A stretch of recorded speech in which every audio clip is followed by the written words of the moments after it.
Atadurdy barada onu gören yüzler, onu gören gözler kendi atlar yazıp kaldırıpdırlar. Ine Garagum jurnalynyň 1993-nji ýyllaky 4-nji sanyna Anna Paytak Atadurdy barada ine şeýle makala ýazypdyr. Harby temanyň ussady diýip atlandyrýar. Geçen gede ruhu çırağımı biz Anna Paytak'a bağışladık. Hede şu kitapxana gelip şu neşirlerin arasında gözlükler geçirip otur kaq Anna Paytak'ın Atadurdy hakkında yazanlarına qavat geldik. Siz bilýänsiniz, gepleşigimiziň dowamyny ençeme gezek aýdyp geçdik. Atadurdy ol ilki edil öz oğlanları ýaly öz doglan owasyny mektebi tamamlaýa. Ondan soň ol maliýe teknikumuny okaýa. Salgatlar bilen baglanşykly ugur bolan soň pul bilen baglanşykly meseleleri entek ýaş yetkinjek oglany edaralarda ynanylman soň ol badawat maksadyny täzelep mugallimçilik institutyny okuwak ýerýär. Ine şeý direm taryh mugallimi diýen hünäriň eýesi bolýar. Elbetde onu tamamlamaka onu uruş yerlerine 3-nji ýylda okap ýörkä uruşyň 2-nji ýylyna ýagny mergenlik okuwyna uğradyarlar. Ine men size şulary aýtmak bilen ýene bir zat aýtmak isledim. Atadurdy söwüşçiň ýazyjy, uruşda gahrmançylyk görkezen ýazyjy, uly hormat awray bilen ýeňişe ýeten ýazyjylaryň biri. Inni bir näçe söwüşçiň nişanlaryny döşüne dakan, gahrmançylyk edermenlik görkezenligi üçin syýraklaryň eýesi bolan Atadurdy geljekki soňky nesillere uruşdan ýadygärlik diýip şol söwüşçi penjegini bir garada goýup özüm maliýe ykdysady uğurdan ýa-da taryh mugallimi bolan hünäri ele alan adam şu zatlary bir gara goýýarda ol ýazyjylyga näme üçin geldike ine şeýle sowal döreýär. Ine şunu açmaklyga da şu ýerde Anna Paytak çalışýar. 2 ýylla mergenlik uğrundan okadan eskerleriniň gahrmançylyk görkezmeklerini gazanyp bilen adam bolupdyr. Atadurdy 1945-nji ýylda soňky gezek söwüşde yaralanyp, eli aýagy döwülip, lukmançylyk kömegine juda mätäç wagty gospitalda ýatyrka. Şol gospitalda watan goragçylaryna, söwüşçilere seredýän bir şepagat uýasy bar eken. Ol mudama degşer ýörer eken. Hä görürsiňiz, ýeňiş gününi men size özüm boşlaryn diýip. Ine aýdyşy ýaly günlerde bir gün boşlyk diýip, ýeňiş gazanlyk diýip 9-njy maý güni algap gelýärdi bulara şikestlilere boşlaýar. Şonu Atadurdy ýatlaýar öz ýatlamalaryna. Eli, kimsi egini, kimsi ayağı döwülen şikestli adamlar başardygyndan hereket edip bildiginden ýeňişe garşy alyp aýdym tans edipdik.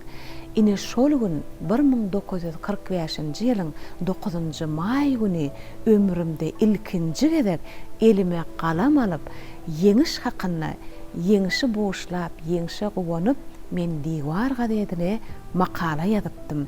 Ine bu bolsa meniň ilkinji jurnalistika gelişim boldy diýip belliýär.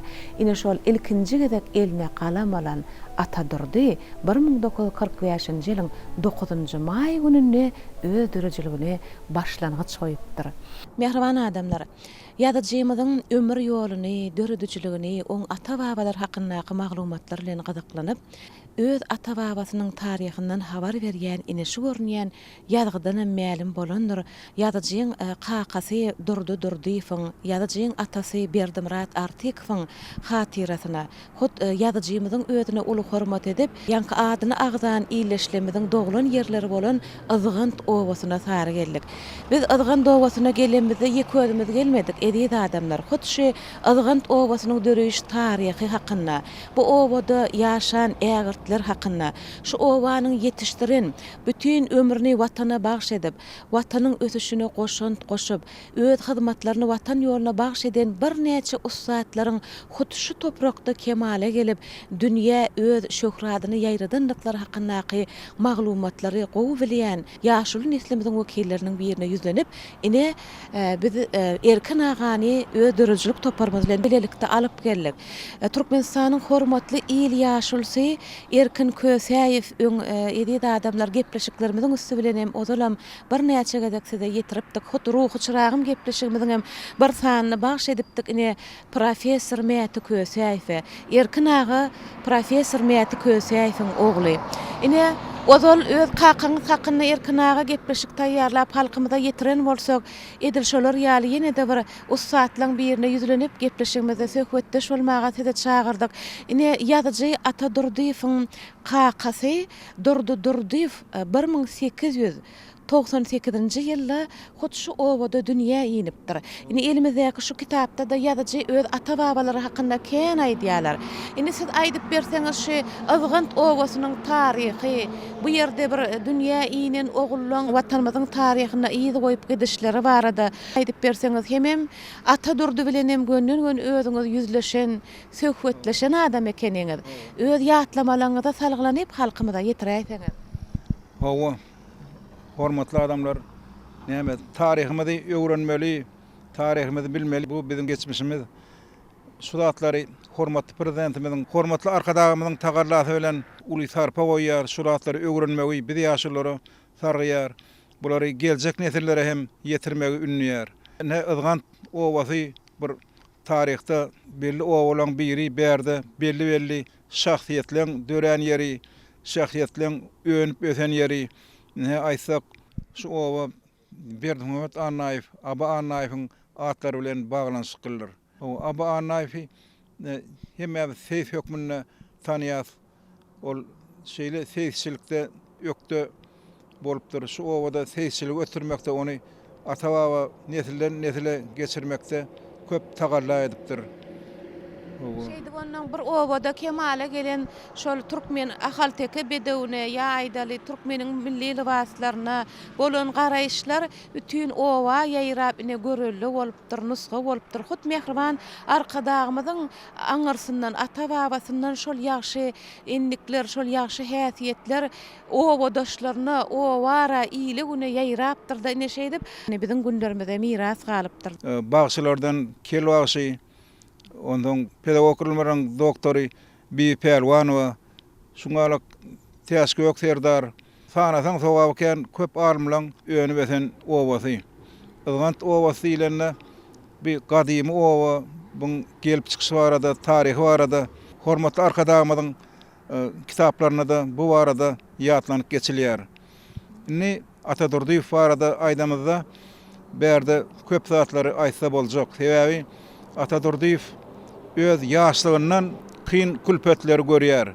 Bu barada men Türkmenistan Ular Akademiýasynyň Ilmlar Kitaphanasyna oturup Ata Durdiýew barada köp gyzykly maglumatlary okudym.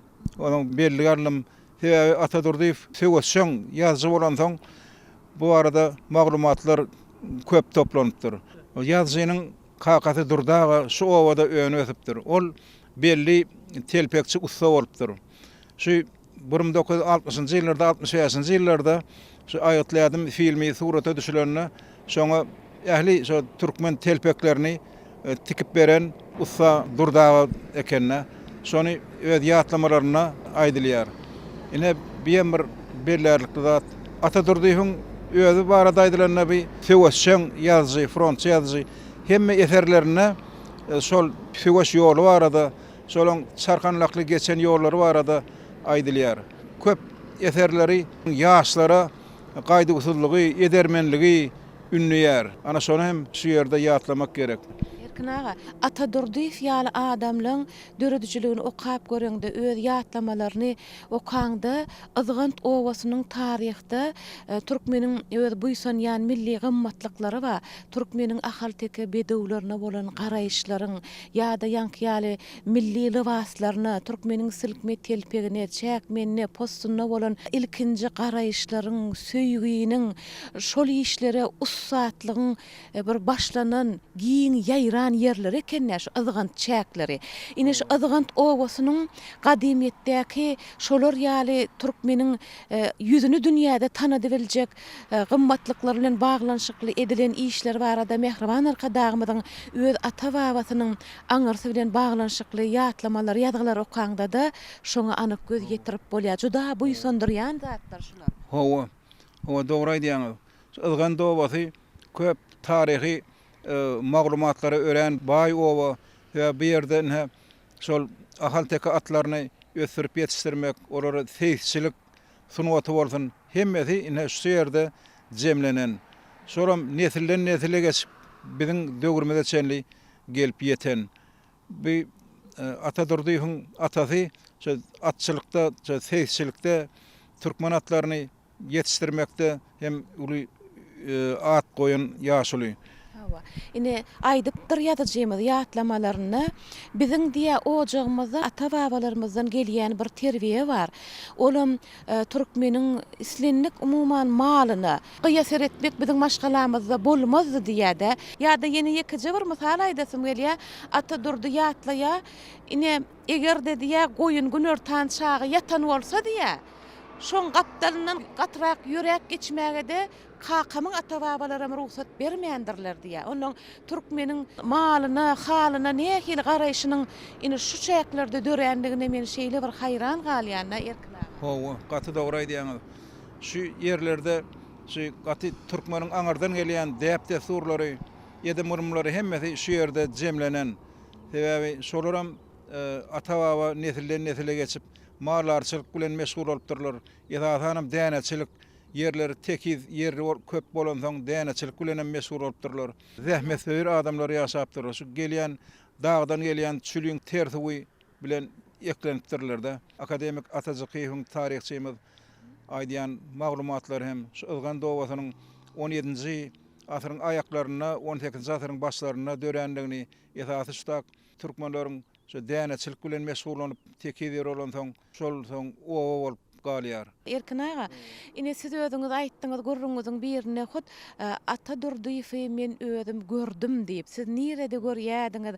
Onuň duşşaňyzy nähili gurrunlar edilýärdi, şolaram ýatlaýaly. Bor. Atadurdy köp gezek onuň dosty Gözlükmany Settar şariflerde kän görýärdi. Sebäbi olar çaý başynda köne gurrunlar edip o Atadurdy hem şu uruş ýyllarynyň pazgaly wakarary barada gurrun vererdi.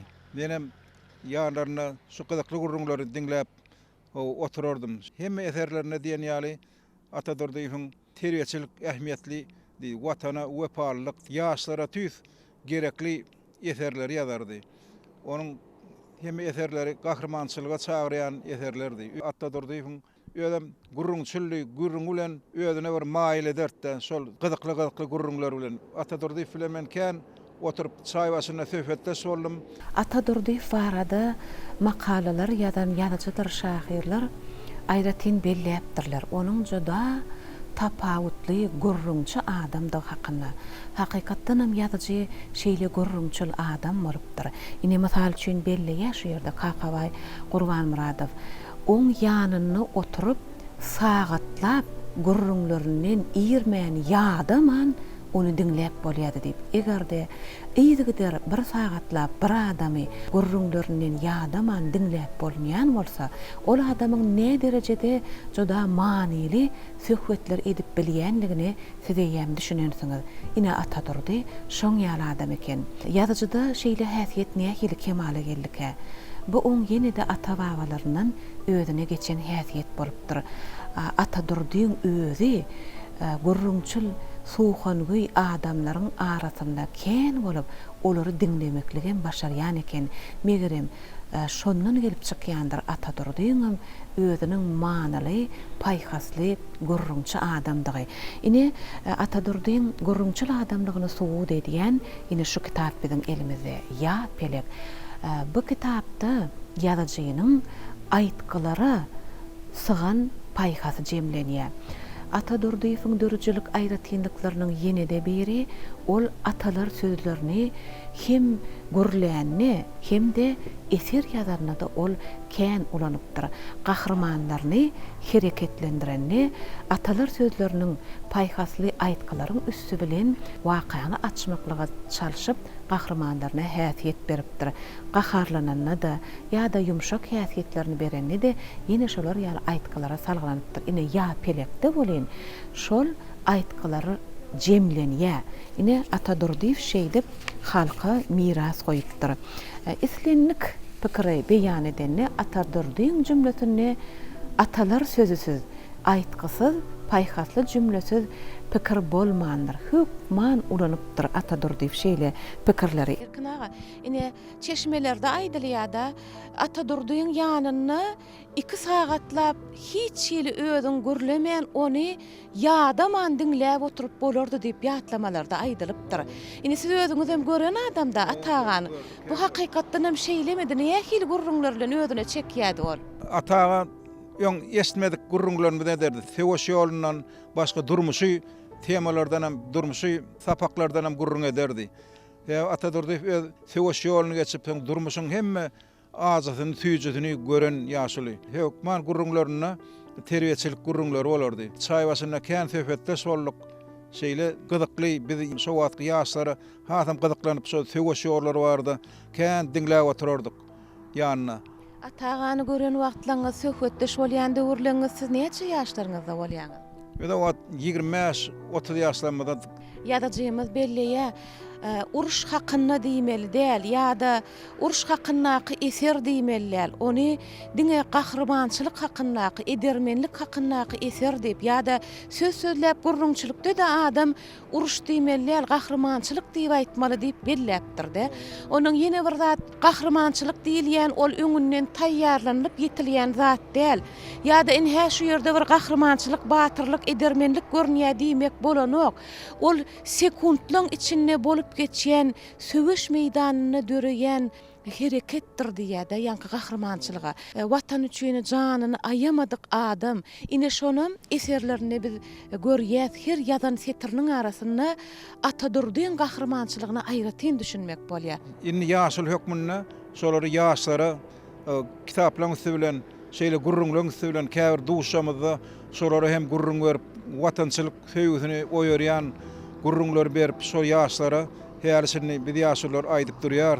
Watanyň gahrmanlaryny unutmalyligini, olaryň söwüş edermenlikleri barada gyzykly gurrunlar berip agdy berligi, ünlüýän hormatly prezidentimiň şu wagtky alyp barýan ýurtlar bilen agdy berlik, döwletler bilen agdy berlik hakyna alyp barýan siýasatynam ündäp şolara ýaşlara biz gurrun berýär. Mehriban arkadaşymyz şu owada mektep açylanyna hemmämiz bilýändir. Eri adamlar hut öýde gelipdi, gatnaşypdy, adamlara ýüzlenipdi. Adgan dowasynyň bir ady bilen baglanşykly taryhy bilen şonu hut siziň aýdan şol Atajakyýewiň maglumatlaryna salgylanypdy. Adgan dadynyň hem şu töwereklerde oguzlaň bir jem bolup, oguzlaň mekany bolanlygyny, oguzlaň kendi bolanlygy, şol esatyna da azgan dadynyň hem gelip çykyş hakyna belläp geçipdi. Şol mektebe de eri adamlar Berdimuhammed Anaýewiň adynyň daqylmagy azgan dowasynda hut şu owaň taryhyna ýaşap geçen adamlar beýik ogullar bilen bagly bolanlygyny ýa-da medeniýet merkezine de Mälikuli Berdimuhammedowyň adynyň daqylmagyny şeýle buýsandyrýan zatlar da şular. Owa, gatda şu hormatly arkadaşymyz tarapyndan açylan mektebe, täze mektebe, ak mektebe, ajaýyp mektepde hemme taryhy maglumatlar bar. Bu arada Berdimuhammed Anaýewiň dörüjülük ýolu barada, şu owanyň görnükli alymlary barada, adamlar barada gyzykly maglumatlar toplanan.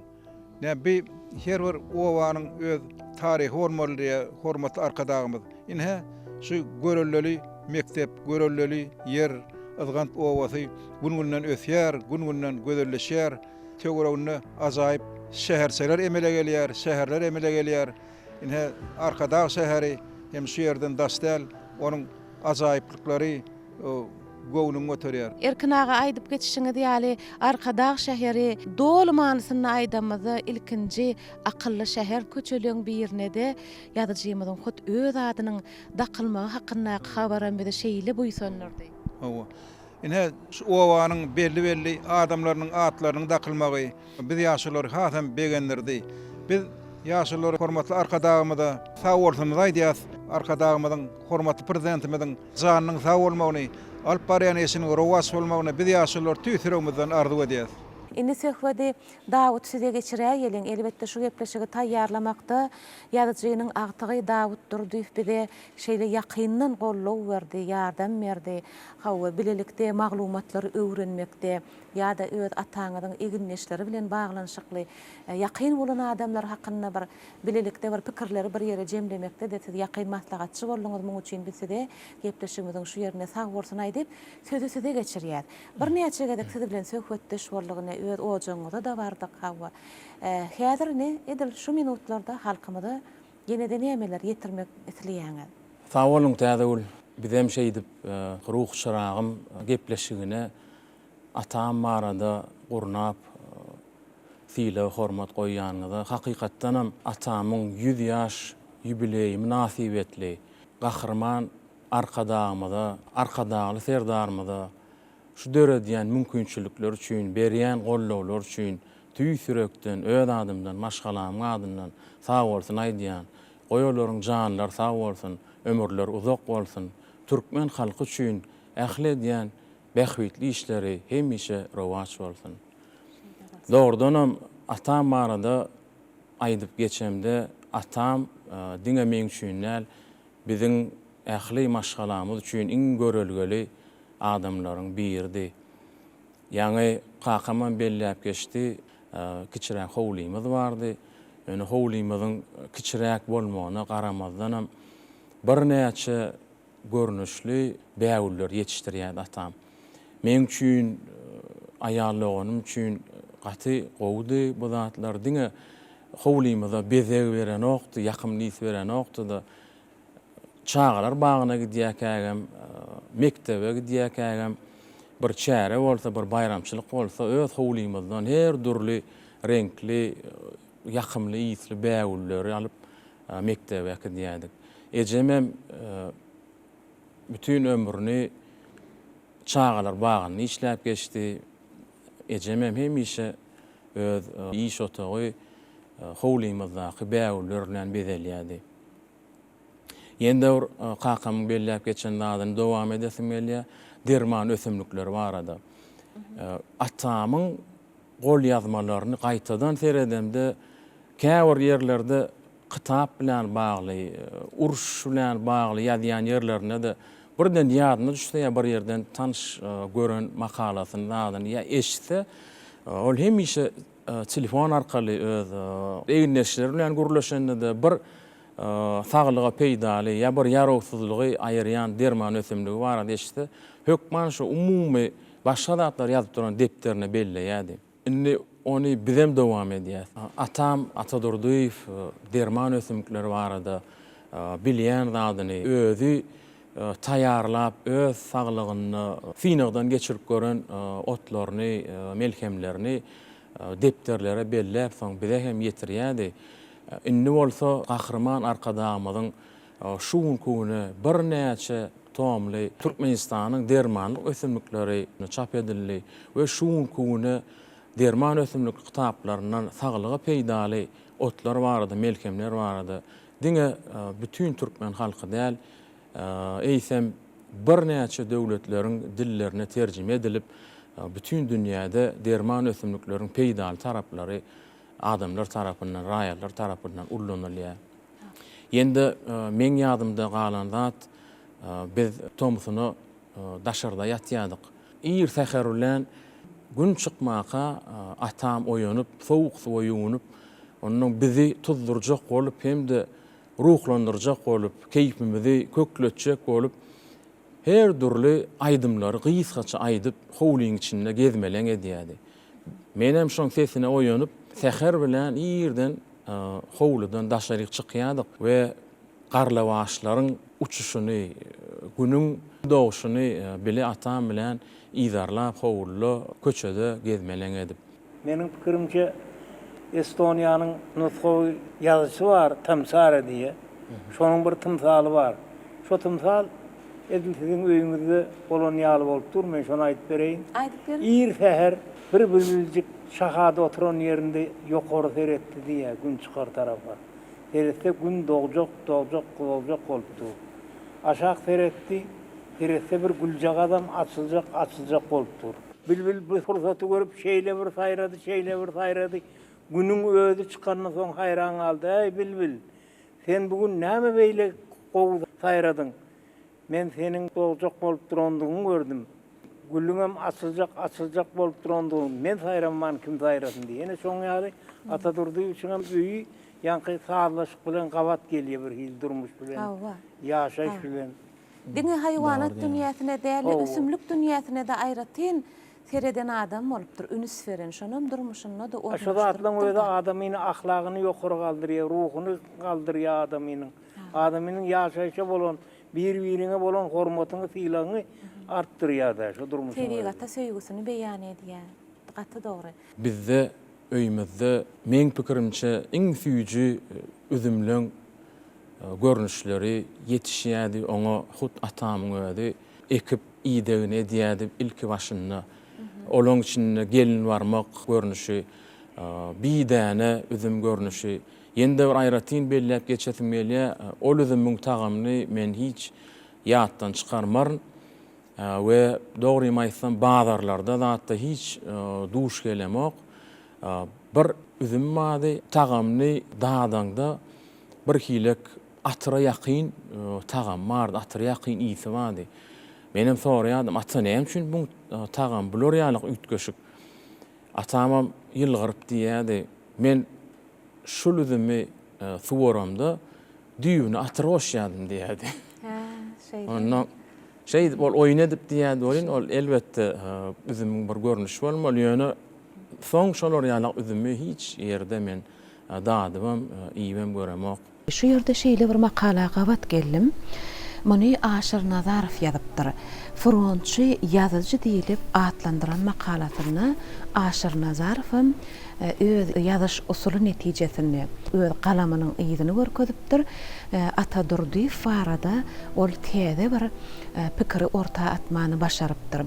Egerde Atadurdy farada oň öz eserlerini ýa-da bir näçe sahypalary dörmezden ine şu makala gabat gelen adam Atadurdy faradaky anyk maglumatlary, hut oň öz terjime halyny bilmek isleseler, onun daňsaz berenine atly eserine yüzlenmeliligini şu ýerde Aşyr Nazarow takyk aýdýar. Şu makalanyň ýazary Aşyr Nazarow ýanky sözlerden soň öz jümlesini getirýär. Men ýazyjynyň şu häsiýetini tüý sürekden çynnan haladym diýipdir-de öz pikirini goşýar. Ine bizim elimizde Atadurdyň Daňsaz berenine diýen kitaby bar ine. Bu kitap häzir men size aýdyp geçeýin 1983-nji ýylda neşir edilipdir. Mazmunyny seredende bir näçe bölümler bar. 136-njy sahypadaky aýlar, ýyllar, müçeler atly ine şu ýatlamalary özüne jemleýän şu bölümini okasaňyz edýär adamlar Atadurdyň dünýä iýinmegi, oň çağalyk ýyllary, okan ýerleri, oň hoş sarlary, döreden eserleri, mahlasy Atadurdyň öz hakyndaky maglumatlaryň ençemetini takyp etsak, terjime halyny ine şu Daňsaz berenine kitabyna ýerleşdirilen aýlar, ýyllar, müçeler bölümini okap siz doly göz ýetirip bilersiňiz. Ine Aşyr Nazarow şu makalatyny şonu aýdýar. Inni ýene-de bir zady size ýetirmekçi. Aşyr Nazarow Atadurdy hakynda pikir ýöredip, ýazyjy hakynda takyk aýdýar. Ýazyjyň öz ýatlamatyna yüzlenýär. Atadurdy şeýle diýär eken: "Harby watançylyk tema men baş temam. maňa kuwat berýän tema, maňa alham hem joşkun berýän temadyr diýip Atadurdy öz döredüçiliginiň özüne hakyna, öz alhamynyň maňzy hakyna ineşeýle gysga jümlede takyk habar beripdir bize. Dowam edeýin Dawud.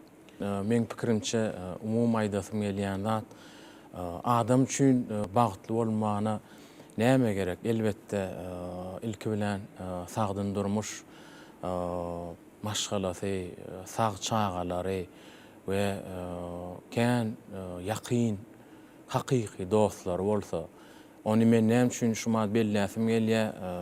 Men hakykatdan şumat öz-özüme sorag berýän.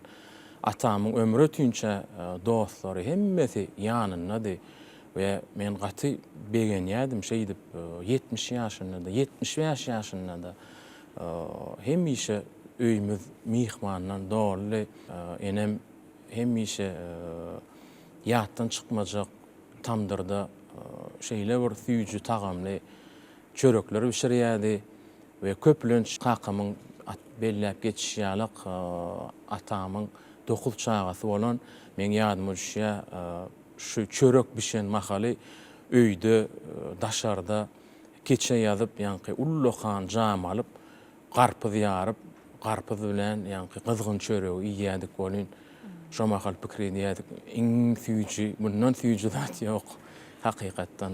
Gözüňe gelikki diýä türkmen enesiniň tamdyrdan dowurdap duran mele myssyk çöregi çıkarandan näme? Şu çağajyklar götüňe gelýär-de, ondan gerekli gedegine çörek dögüp, kä halatlar suboy watyryp berip, kä halatlaryny garpyz bilen ýyp. Şeýle ýatlamalardan biziň durmuşymyz dogly we men pikirimçe hemmişe dostlaň ýanynda bolmak üçin ilki bilen her bir kişi özi akylly, arasda pek ýörekli bolmaly, mihman söýer bolmaly. Şol atamyň durmuşy, atamyň döredijiligi men üçin uly bir nusxa. Menem öz çağalamy elimden geldigiçe men atamdan, kakamdan, ejemden alan terbiýäni öz çağalama beresim gelýär we şonu dowam edýän. Endi bir gezek gurnan gepleşiňiz üçin gahrman arkadağymyzyň, arkadagly serdarymyzyň janlarynyň sag bolup ömürleriniň uzak bolmagyny ak ýürekden arzu edýän. Köp sag bolun. Hasyly bolsun eden arzularyňyz. Edir şuň kugun ata hakynda, ata Durdy hakyna söhbet edilýär. Ata Durdy men ýong duşuňma çenli men görmändim. Ýöne adan eşitdim. Öýdüňem bir hili köpleri meňdimýän öz boluşy häsiýetiniň bardygyny maňa duýdurýardylar. Ýakyndan tanýan adamlar. Ýöne ol insanyň aýratynlygy näme diýär? Onda şol watançylyk duýgusy. Şo millete bolan ýanky buýsonjy. Ana şo duýguy şonda gaty ýetileşdirdiň duýgu bilen ötendir diýip maňa öňünden duýdurdylar. Ana maňa da şo gerek gördi. Hasan men beýik kemine şahyra ýututomda şoň kino keşbini döretmek üçin film goýjak bolamda maňa bir döwrümizin akylly adamlarynyň biri endi şo ataň ýanyna bar diýdiler. Şo atağa diýdi, geçen ägertler hakynda bir topar rowayatlar bilýändir diýdi. Ýöne oňar gürleşmegem kıyındır diýdiler. Menem aýtdym, maňa şo kıydy gerek diýdim. Gepim temekleri biz telefon arkaly atağa şuňarsy ýagdaýy we men bir uly jogapkärçilikdi işe başymy tokmaly boldum. Indi şoň bir sizden bir kısancak men soragym var diýdim. Olam aýtdy ondan o diýdi, nähil oldydy beýle diýdi. Jogapkärçilikli iş baş goşmaly bolduňuz diýdi. Menem aýtdym, beýik kemine şahyr diýdi. Bir şakynda men bir takik sorulum var diýdim. Kän wagtyňda jak geldi diýip maňa bir 10 minut wagtyňyzdy bagş etdiňiz. O keminen weli şahyryň ruhunyň hatiratyna, milletimiziň ägertleriniň hatiratyna diýdim ol. Gel oğul diýdi. Oğlunyň gapyny kalktym ol, öýde çykdy ýaşuly. Ha diýdi, ýüzüňe enjigim tanışdyk diýdi. Telefonu görüşemdi, men tanýanmy diýdi. Ola ýetdi men tanaň yok diýdim. Ondan ýanky gapyny açdy da Yılgırıtda yankı öňden França wagtdan bäri meňmen ýakyn gatnaşykda käli ýüzüň ogul tanışdyň diýdi. Siziň kän wagtyňda jak geldi, men diýdim taky sorulanma diýdim. Ona aýtdy, kimini şair diýdi. Ha, o diýdi. Onda diýdi, men sorulanma sana diýdi. Kimini şairi näme üçin kimini şair diýdi. Ale böyle diýdi. Ha, başda bar diýdi, beýik şairler. Benim aýtdym, ata diýdim. Şairin bir hakyky keşfini gözläp ber, köpden näher diýdim. Hakyky keşfine diýdim, ýakynlaşadym, media diýdim, bolýym. Men birinji soragym diýdi. O kimini şair sen filminde diýdi, kelletine näme bor diýdi, bolýym. Selle bor diýdi. Te diýdi, şol keşfini, hakyky keşfini ýakynlaşak bolýan bolsaňyz diýdi. Siz näme salgylanyňyz diýdi. Menem aýtdym, diňe şygryetine diýdim, bolýy. Ýene berekeller diýdi. Onu näme şygryetine diýdi. Adamlar böyle yerden o rawaytları dedim, döretmeder adamlar onu dedim. Adamın bir ýagdaýy var dedim. Men gönü misal getirdim. Şolara hakkında men gülki şortada atları gürgün berýän bolýym, öýler gülüp hederler dedim. Men bilem o kabarym ýok diýerler dedim. Onu dedim, o näme üçin diýdi, halk şolara diýdi, gömkä dedim. Halk dedim özüniň iň ýakyn anamly adamdy. Iň ýakyn hoganlary. Milletin yankı hakyky milletin ogly hökümine şolara bagşy diýerler şonu. O diýdi. Ondan ýene bir sorak berdi ol. Kimine diýdi? Ýolagçy adamdyr, ulagy näme bor diýdim. Ulag oň diýdim, eşek bor diýdim. Moly gülli hedil edip. Ýöne ata eşek ol minmez diýdi. Eşek ýöne ýanda bor. Ay gapdanlar korjunçy wazady we hemen ay gapdanda bir kölegeti ýaljak şol bolar diýdim bolýym. Onu diýdi. İnim sen bana diýdi, sorak berjek bir oturma diýdi. Ýanky men beren soragym diýdi, ýolun ýalňyşmaýanlygyny men aňdym diýdi. Indi ýöne bir işiň uğruna bolsun, işiňleri diýmesin diýdi, bana sorak berme diýdi. Ine şu ýerde men şol ataga da duýanladym. Şu millet hakyna, milletiň buýtonjy mertebesi, milletde tejgüýi, şu milletin öňündäki her bir raýatyň borjy, ýetilmez borj hakyny gürrüň çykaýyn uçaýjak bolýar. Ganatlanaýjak bolýar. Sebäbi şoň durky jany teni gany şo millete, watanyna söýge ýugurlanmaly, başdan ayak. Atagadan ýaty köp taýtlar gyýsorasyny aldym men. Şola men ýem, men döredin şo filmmi, näýli tempridi yol görkezi denýär. Mudama şo duýgy, şo filmi ýazyp başlamdy da, üstünde işlerini ölümde de, ta kutoryança, kutorunlamam. Şo ataýan diýenler her bir şey men ýadymda. Nesil daragyna üns berseňiz, nesilleri ýadyjynyň şu şahalaryň bir ýerine keýmir serdaryň, keýmir körüň suratyny goýupdyrlar.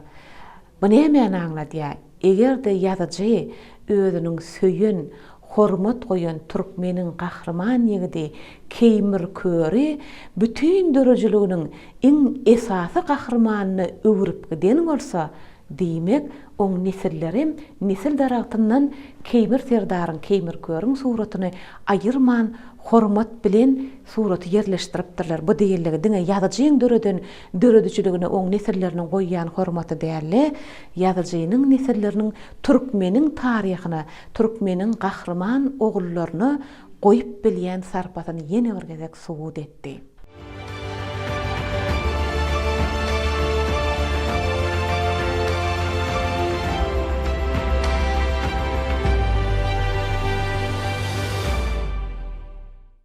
Mehriban adamlar, şu görünýän görnüş siz üçin şeýle ýakymlydyr diýip men düşünýän. Sebäbi biziň özümizde de şeýle. Edebiýatyny söýýän, ata-babalaryna sarpa goýup bilýän halkymyz, olaryň ine watan üçin uly işler edip, watana öz zehinini bagş eden adamlaryň, ussatlaryň, ägirtliň nesil dowamaty hemmeler üçin bir görmeklik, olar bilen diýdarlaşmak ýakymly bolýar.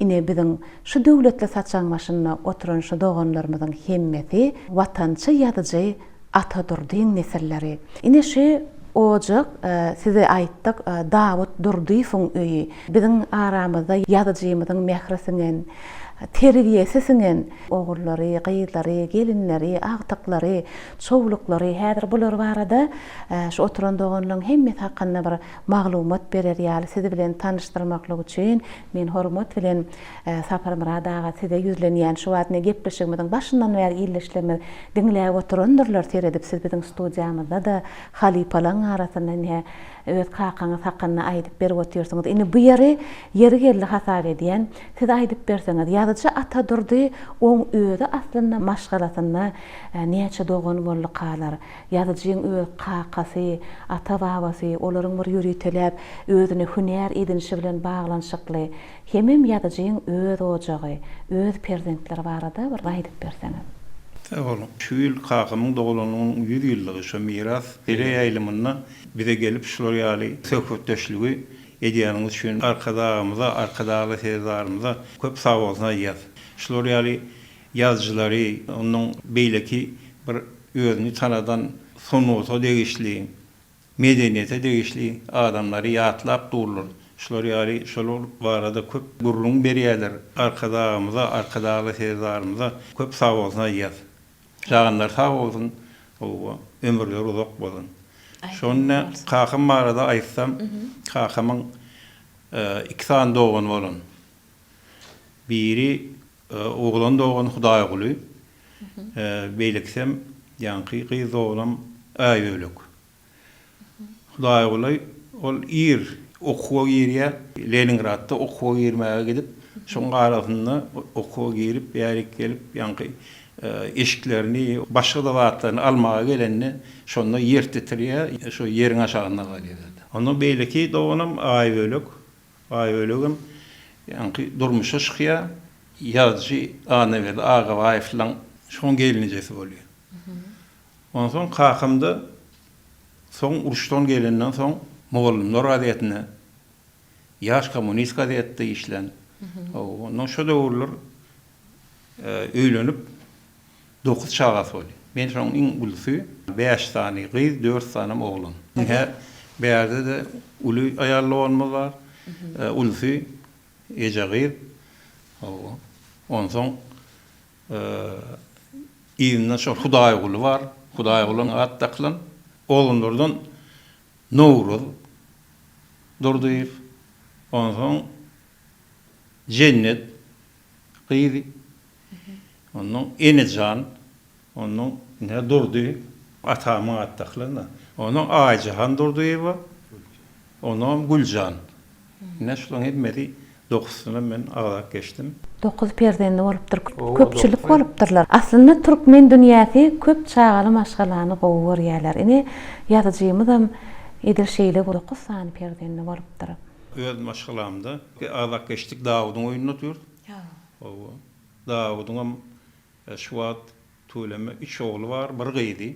Biri Berdimrat, kakam attaklan. Biriniň ady Aýhan.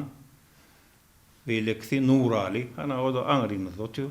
Kakamyň özü atta durdy ihtiýas bolýar. Atta durdyň özü attaklan. Kakasynyň ady Berdimrat bolan. Adym hakykat adym attaklan Berdimrat diýär. Kakasy taklan. Bizim ondan şu Berdimrat takdyk. Ondan şu aramyzda ne oturanyň Öl maşgalam Maýa Nurduýewa ne atlaňyz otur. Ondan soň öl inimiň maşgalasy Aýna Durduýewa. Aýna şu ýazyjy täşli gurbanyň gydy. Onuň aňyrky men agtygym ol Çary Nurymowyň agtygy hemmeň agtygym bolýar. Çary Nurymowyň attaklan. Gatyga şu ýerde aýdyp berýäňizne täşli Gurbanowyň gyýdy şu maşgalada nimen geldi diýdiňiz. Ýa-da Çary Nurymowyň agtygy meň agtygym bolýar diýdiňiz. Meşhur kompozitoryň adda kılancı giymez. Ýa-da ýene de aýdyp geçdiňiz siz, ine şu Keymiriň ady bize şeýle täsin özüne çekdi. Şu maşgalaň ne? Hakyky ussat ýazyjy gahrymanyna çuňdan, çyn ýürekden söýgüsi bolanyna şonu öz maşgalasyna gahrymanynyň adyny ebedileşdirýän eken. Şu Keymiriň adyna da ýazyjyň Keymirkör eseriniň baş gahrymanynyň adyny dakyp ebedileşdirmäňi bize şeýle özüne çekdi şuň özü. Keymir kiçi oğlumdan. Ondan şol köp çağalamın adyny köpsini yok hakym oýdy atyndy. Diňe kemerin kinäl beýleklen kinem hemmedini ýanky öýde oýýady. Soňçyn onuň bilen maslahatlaşýardyk. Ýöne özüne şolary ýaly at goýaýal diýse, gowy bolup ýerine düşäýärdi. Ondan bilen bolýar şol at gatgow diýip onuň şonu goýýardyk şol. Kakaňyz kemer köri ýazyp bolandan soň dünýäni mi ýa-da ýazýan döwürlerimi diýne hil şol has gyzyklandyrdy meni kemeriň adynyň dakylşy. Ýadyňyza düşýärmi ne hil teklip edipdi. Öz eserini ýazyp ýörün döwri şonna boldy kemer. Bir de şoň aly ýüzlenip, ay mena diýdi şu artyrma kemer adyny dakşak diýdi oğlum bilen bolýa diýip hoşal boldy. Hawa ýerine düşüpdir. Heme ol diňe öz eseriniň gahrymany däl, öz döredin gahrymany däl ýazyjyň türkmeniň taryhynyň döredin şahsiýeti de. Onuň oňa ýazyjyň goýan beýik hormaty öz ojagyny da ebedileşik gidipdir bolyn. Şeýle nesillere görellilik saatlaşık emele gelipdir diýip düşündüm. Ýene de bir zat ine ozorlar ýazyjydyr şahyrlarymyz hiç öçmejek ýyllary goýup gidipdirler. Häzirki döwrüň özü bilen şonu baglanşdyrasym gelýär. Häzir ine mehriban arkadagymyzyň peder ýolyny arkadagly serdarymyz dowam edýär. Munasyp dowam edýär. Nesilleriň bir-biriniň ýydyny dowam etmesiniň özü ýaşy ýöreligi. Ine şu ojaga gelip hem şeýle bir saatlaşyk gördüm. Ozol ýazyjylar edebiýatda ýygy goýup gidipdirler. Durmuşda asylha olaň diňe edebiýatyň meýdanyna däl durmuş tejribesi, zähmet tejribesi atda durdy hakyny aýdylan ha ol watan goramakda söwüş meýdanyna tejribesiniň özüm nusgalykdyr ýyllary bütün dünýä. Ine atda durdyň ýazyjyň bir wagtga birleşen döredüjilik tejribesiniň dowamaty şu ojakda birleşen ýaly duýdum. Ine Çary Nurymowyň agtygy siziň agtyňyz, ine Täşli Urbanowyň gaýdyş ojagyň gelinleri bolupdyr. Atda durdy öz çağalarynyň agtyklarynyň adyna gahrymanylarynyň adyny geçirmesi ine türkmeniň beýik ogullarynyň dowamatynyň saatlaşmagy, birleşmegi, dowam etmegi diýip düşündüm şu zatlar. Şeýle ýagşylyga ýörüp bolýar. Söhbetimizde dowam edelim. Ine ýaňy Sapar Muradaga aýdyp geçdi, tanıştyryp geçdi näçe oturanlar bilen atda durdyýyň gaýdy, ine Ejagyz Gurbanowa. Siziň ünsüňizi ýene bir zada çekmekçi. Ejagyz gelinejede biziň türkmen edebiyatymyzyň ustadlarynyň biri Arap Gurbanyň en uly gelini ekeni. Biz üçin şeýle ýakymly boldy. Täşli Gurbanyň, Arap Gurbanyň, Çary Nurymowyň ady tutully atda durdy hakyna gepleşigmizde. Bularyň diňe döredüjilik ýakynlyklary bolman, nesil maşgala ýakynlyklarynyň bardygynyň özüm nesillere uly terbiýeçilikdir şi. Sebäbi sonugatyny düşünýän adamlar döredüjiligine sarpa goýýarlar. Sonugatyny düşünýän adamlar bir-biriniň ojaklaryna, nesillerine sarpa goýup bilýärler. Ine şu aýdanlarymyzyň bir suwutnamasy boldy ine şu bir näçe türkmen edebiýatynyň wekilleriniň, ustadlarynyň atlary agdalýa bolýan. Ejagyz gelinje ine biziň eşdişimize göre şu Kakaňyzyň ine agtygy ýani Dawudyň adyny gepleşigimiziň dowamyna bir näçe gedip tutduk.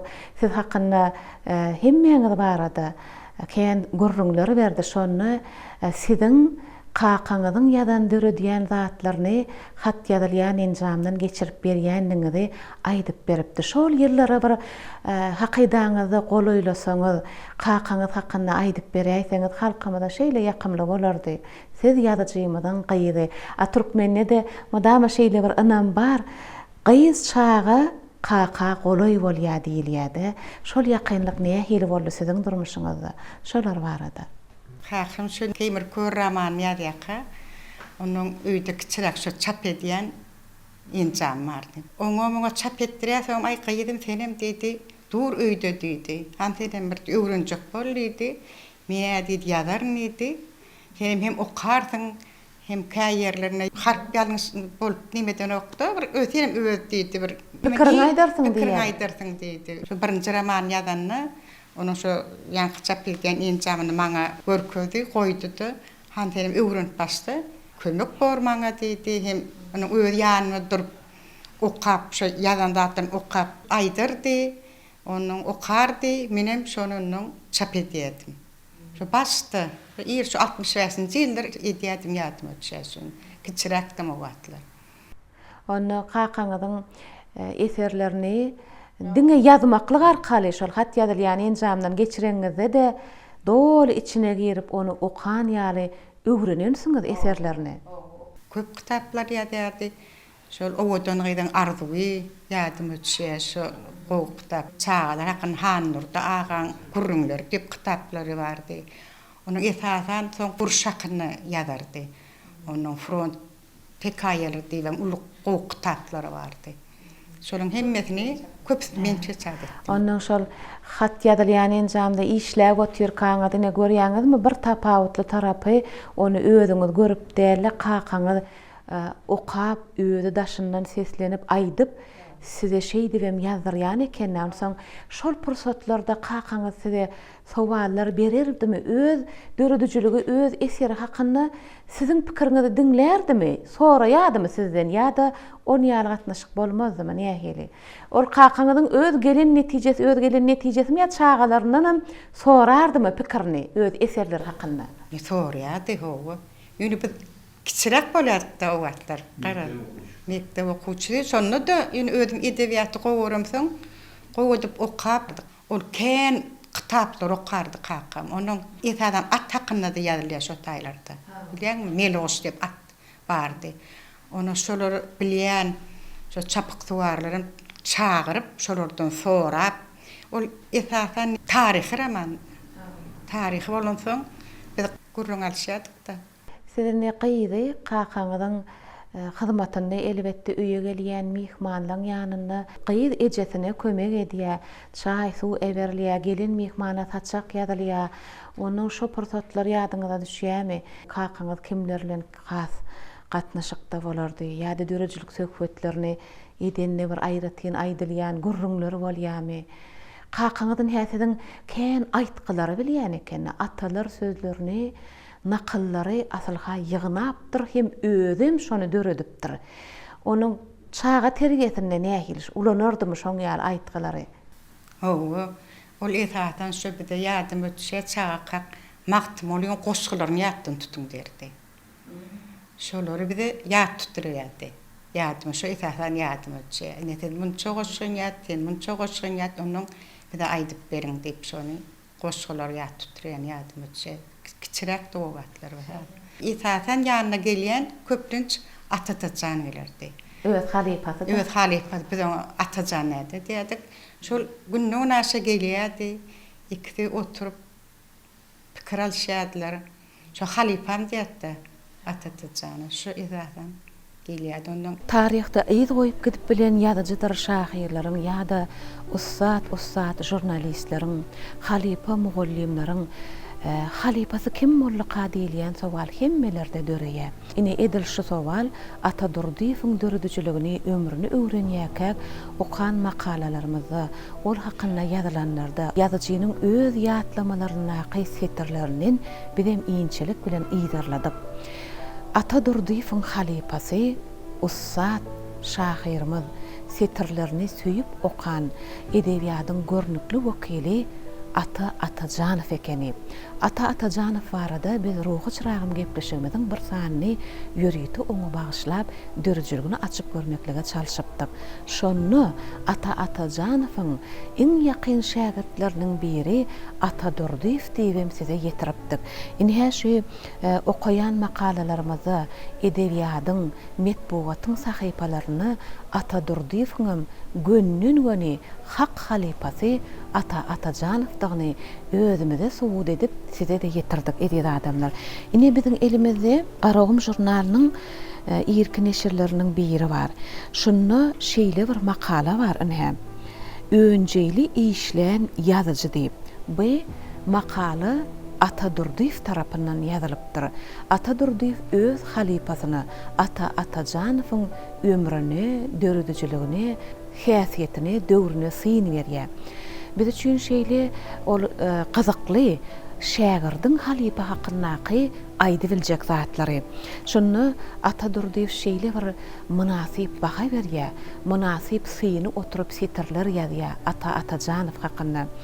Ine edil güýzki gawunlaryň süýjeýişi ýaly ata Janowyň gartaşan çağlar ýazan eserleriniň juda lezzetlidigini ýatlamaklyk bilen, ýakymlydygyny aýtmaklyk bilen ata Durduýew şeýledi ýa, men öz ýakyn adamym, ýakyn halipam hökmünde ata Janowyň häsiýetlerini ýeken sanap size ýetirmek isleýän diýäde 1 2 3 diýip belgiler esasyna ata Janowa syň berýär, häsiýetine baha berýär. Inni ata Janowdaky dogumlylyk, talapkärlik, tebiği zehinlilik, häsiýet babatyna türkmeniň adamkärçilik sapatlarynyň doly özüne gawat gelýän häsiýetleriň hemmesi hiç ýeli ýüz görmän baha berşi. Ine şular barada häsiýetlerini aýratyn belleýärdi. Halipam ata Janow özündäki şol häsiýetleriň, şol gylyklaryň hemmesini öz şägirdinden mennenim talap ederdi.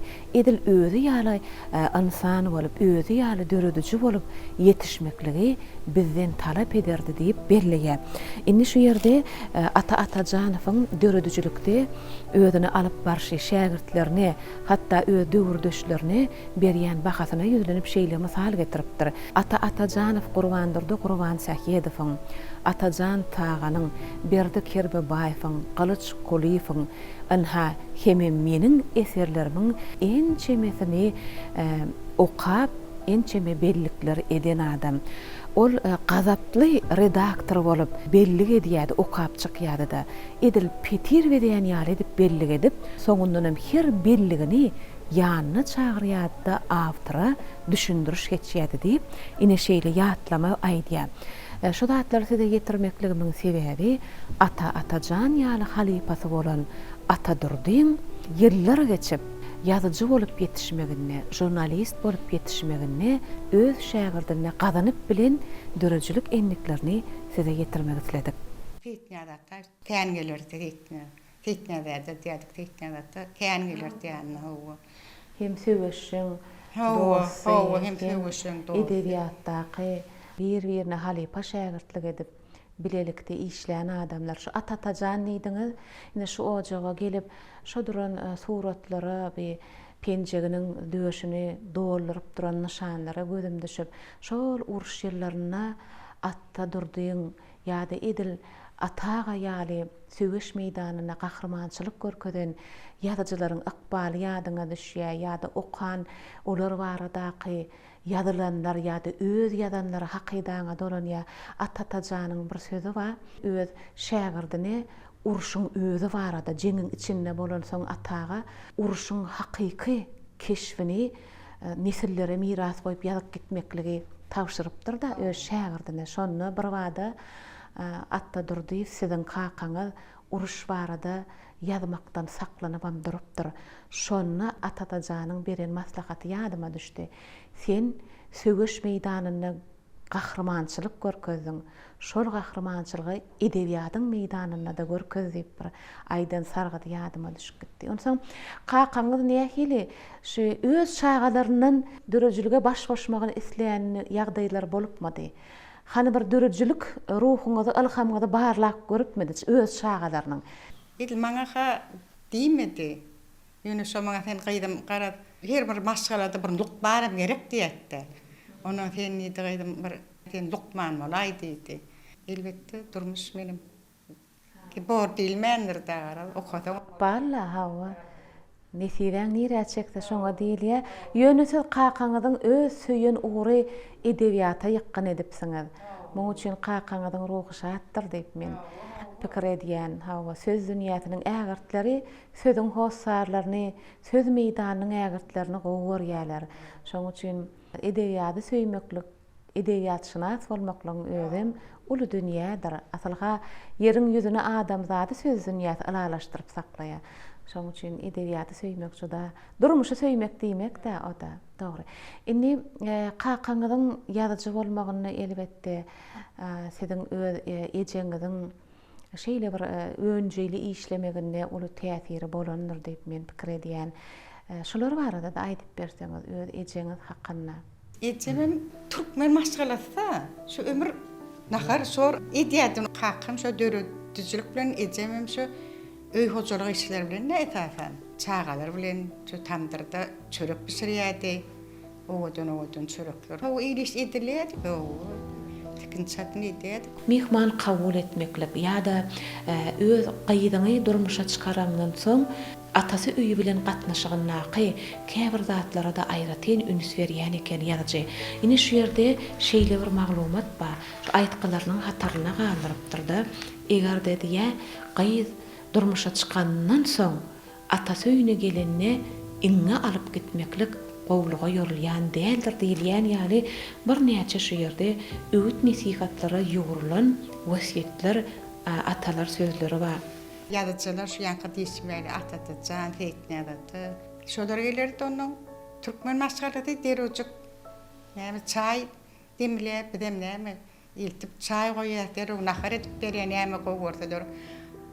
Aşket yadı, çalatını ayırlardılar o vaat. Ya itten bir kakma çederler dero. Koyucu ya tuğu nahar edip ünlörüne hizmet eder. Yatta mihman. Hawa, milli tagamlar barada edip geçtiňiz, kakaňyň gol ýazmalarynyň arasynda şeýle bir ýazgylara gabat geldim. Unaşa, köje hemde ýarma aýratyn garaýşlaryny beýan edipdir kakaňyz. Şu ýerde unaş, ýarma, köje diýip ne söz başy goýupdyr. Ýazyjyň özü milli tagamlaryna aýratyn pikir ýöretmeni gowuran bolmaly. Şol bir wagtda türkmeniň milli tagamlarynyň taýýarlanyşyna aýratyn üns beripdir hem özü şol naharlary gowan görüpdir. Ine şu ýerde türkmeniň unaşyna, ýarmasyna, köjesine şeýle bir oň gelip çykyşy bilen baglanyşykly, taýýarlanyşy bilen baglanyşykly hem adam saglygyna edýän täsir bilen baglanyşykly juda täsirli möhüm maglumatlar ýazyp galdyr. Ine mysal üçin şeýle. Bilseňiz unaş naharyň yeňilrägi bir çanagy boşadyp doýoňsoň, haçanna töwür edilenden soň onu da yenide ikinci gedek gaýtaladasyn gelip durar diýe. Ýa-da ýarma bolyn naharın güýçlüsüdir. Bir doýanyňdan soň ertiri çendi hiç saat küýsemersiň. Köje bolyn zorly nahardyr. Köjeden iýip doýanyňdan soň bir-iki günläp saçak açasyň gelmez diýip ne şu tagamlaryň adama ýokuma hakynda, täsiri hakynda berdi. Şeýle ken maglumatlar bar. Hatda şu wagda çendi biz hiç ýerde okamadyk, eşitmedik maglumatlarymyzy Atadurdyň depderleriniň arasyna aralaşamyzda biz göz ýetirdik, okap gördük. Bu zatlar juda täsirli, diňe ýanky aýdyşymyz ýaly okamaklygy, öwrenmekligi garaşýan maglumatlar. Milli tagamlardan haýsyn gowurardy aslynda kakaňyz? Kakma çetyadi, şu ýadymçynyň unaş, ýetadan maňa çorba ataryn diýdi, şuna bilýärdim men. Şu agyr nahar gaty ýenokdy kakam. Onun dörüjülük adamlar olar ınjyk bolýarlar. Men bilişime göre onun ol dörüjülük adamlarynyň maşgalasy bolaýmak, ol öýüň ejesi bolmak, ol aňsat däl diýip düşünýärne. Onsoň ejeňiz bilen kakaňyzyň maşgalada çağa terbiýesini näki gurrunlar nämelerden awarat bolýardy. Han bir ýadyňyza düşürjek bolun nähil talaplar ederdi. Ine köp maşgalalarda, ojaklarda gaýys çağadan köplenç oglanynym ejeň üstü bilen kakalar terbiýeni gadanýarlarda. Sizde nähilrek şol? Kakama ken bir hiç açana ken käýä bir ýylek uzatlar ýokdy kakamda. Mulaýym düşündirýärdi bede hemme zatdy. Ene ogul bolsun, gaýdy bolsun, mulaýym düşündirýär, gowat edýär. Aktyklary daşyr ýurtlaryna uğradyň diýerdi. Şona ne ýaly? Daşyr ýurtlaryna uğradyň diýerdi. Maňa ejem. Öýde de şu daşyr ýurtlaryna ulaşyberin diýerdi. Meni hiç açan kakam şu gahrly gödegine getiremok. Ine şeýle diýilýär-de türkmenne gaýys çağa kişi maşgalasy diýilýär. Ine gaýylar durmuşa çyk giden soň ol öýüň gaýdy ýaly bolup gelinler şol öýüň perdendini öwürlik gidýärler. Ýani gurrun edi otyrs bolyn ine täşli Gurbanowyň gaýdy aýna durdyby. Şu öýüň gelinler bolan soň nähili tagamy gowur ýady diýemde bada-bat berden size ýatlat ýa-da meşowany gowurardy. Meş gaýnadylan içine käde atyp diýär bolan. Men ony Ünis bilen özüm üçün alıp galdım. Şondan bir halkymyza yeri geleni aýdasym geldi. Siz gelinler goşulyp bilersiňiz. Gaýnataň hakynda sözlemek gat ýakymly. Sebäbi qaqaň mehrini durmuşda beri bilýän adamlar bolýarlar-da. Size berýän gelinler nowaty öz gaýnataňyz hakynda nämeler aýdarsyňyz? Men ata durdulan maşgalasyna 75-nji ýylda gelin bolup geldim. O mahal talipdim. Onun 3 çagam bar, gyzym, o da Lukman, Dawud oglum telekeçilikde, onun keýmirme. Mulaýym diýip, näme gaýnata-da olaryň ikinji eje, ikinji qaqada. Hiçem käýinip bir oňalyk sözleri ýokdy. Köplençe mihmanlar kän gelerdi, gelenlerem güler ýüz bilen kabul ederdi. Bir helek şatlykly ýönünde dälle, ana gelýäňiz diýip, bul aýbelege dagy gelse, barymyz yerimizden turup garşylardyk. Gaýnatamyň şundan bir jaýallygyna, onuň derew çygam ýokman. Çaý nahar abermeller. Ata hajystar geler, ay gelin ýa jaň ederler bolýany. Gelin ana garagaýdy unaş beşerýät diýer onuň diňe unaş däl derew çykypdylyny. Bir zatlar gaýnam bilen edip aberşdirýärdik-de. Atyklaryny gowy berýärdi. Näme men çagalamam ilk atyklary bilen hemmesem gowy berýärdi. Onuňna aýny iltim bar. Onuň aýnyda 89-njy ýylda gelin bolup geldi. Hemmemiz garaşor ojakda ýaşadyk. Şular ýaly gepleşikleri gurnaýanyňyz üçin hormatly arkadagymyza, arkadagly serdarymyza tak bol aýdýas, begenýäs, şu ýyl gaýnatamam bolan bolsa 100 ýaşamaly 23-nji ýylda doglan. Urşa giden 19 ýaşynda, urşa giden 42-nji ýylda ýaraly bolup gaýdyp gelen. Gelenne de ejesi aýyrlan, ejesini görmedi. Bir eje gyzym uly barladım. Şu ejesiniň atda kılan. Täçe gözel bolýany, eje gyzyp ýazylan. Onuň ýanymdaky iltim, iltilemizem gowy iltiler. Diýer diltibiz. Aýna 3-nji iltimiz uniwersitetde mollim bolan. İngiliz dilininden. Men şoň qaqamy şeýdip ýatlýanyňyz üçin özüme gaty tolgundum. Şu qaqam ýaşap ýörenmeli, ýüze ýaşamaly. Şeýle adamlary ýatlýanlar üçin arkadagymyza, arkadagly ferdarymyza sag bolsun aýdýan. Ömürleri uzak bolsun, janlar sag bolsun. Şoňa ullukan işleri etýänler üçin, merhumlar şeýdip ýatlýanlar üçin tirfegine dayanan ýaly bolýanlar. Şoňa şu 9-njy maý bolsa, biz hemmemiz çağalar, aktyklar üýşüp qaqam gutlamaga barýardyk. Bel bolsa şol tele ýaýlymda üýşüp hemme ýatdanmyda, arkadagymyda, arkadagly ferdarmyda men sag bolsun aýdýar.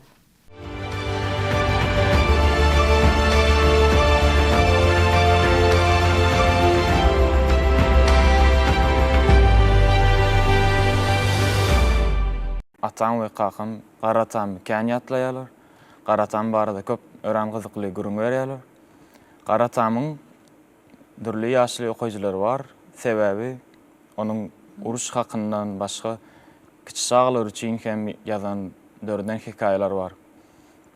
Olaryň içine Ýapelek we Balçeşmesiň boýundaky kitaplary. Balçeşmesiň boýundaky kitap 1970-nji ýylda neşriýada çap edilen. Ýapelek bolsa 1993-nji ýylda neşriýada çap edildi. Mysal üçin olaryň içinde bir kiçik hikaýa bar. Onuň ady 3 nakyl. Olar goýmadyň göterme, ýakma düşersiň, gazma düşersiň we ulsyn silan baý bolar, ölüsini silan beý bolar diýip aýdylýar. Meniň pikirimçe o hikaýalar Garatamyň hakyky durmuşyndan, goňşy golaýlaryndan, tanyş ýakynlaryndan, durmuşyndan alynan hakyky wakalydyr. Orta mekteplerinde 6-njy sınıf okuwçylaryna edebiyat kitabyny Ata Durduýewiň ömrü we dördüjligi barada öwrenilýär. Men ul sarpa goýan we buýsanýan şeýle men edebiýatynyň meşhur ýazyjysynyň Ata Durduýew adyny göterýän üçin hem de geljekde Garatam ýalyk görelgeli adam bolmagy arzu edýän. Garatamdy ýatlaýanyňyz üçin milli liderimize we arkadagy serdarymyza köp sag bolsun aýdýarym. Sağ ol, berdi Muratçığım. Aýdyşyň ýaly bir dem saňa geljekde edil ataň ýaly ataň adyna münasip bolup görýärmi?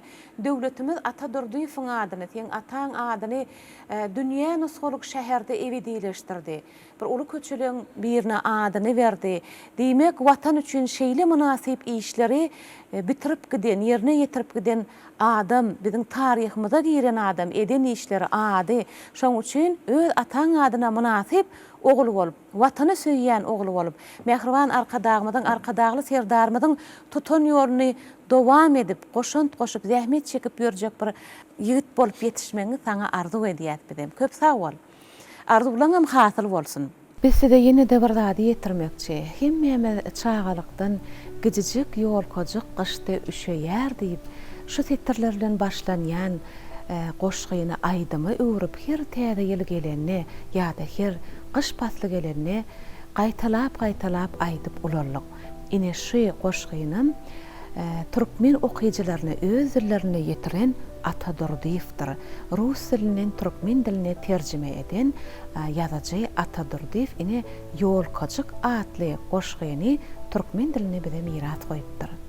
Men Türkmen Döwlet Medeniýet Institutynyň Teatr Sanat Fakultetining dramaturgiýa hunarynyň 2-nji ýyl talebi Beýens Annaýew. Anha şu gepleşiň dowamyna Türkmen edebiýatynyň bir ägirdi Halipa Ýazy Ata Durduýew hakynda gowy maglumatlary ýaşy bir ýatlamalar diňledik. Öz ýanymyzdan bir monça bolup çyrpegen ýar bolsa bir ýaş ýazgylar üçin maglumat gowy bolup hyzmat edýär. Özüm ýaş kyssaçy bolamsoň, häzirki berjek sowalym size ama Murat molim.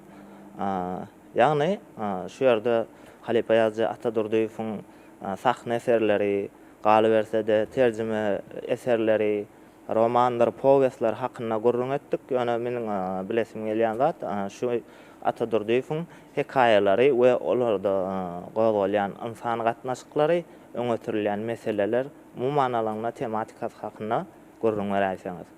Hekaye kısanyň bir görünüşi janry bolup, onda haýdyr bir täsirli çeper waka beýan edilýär.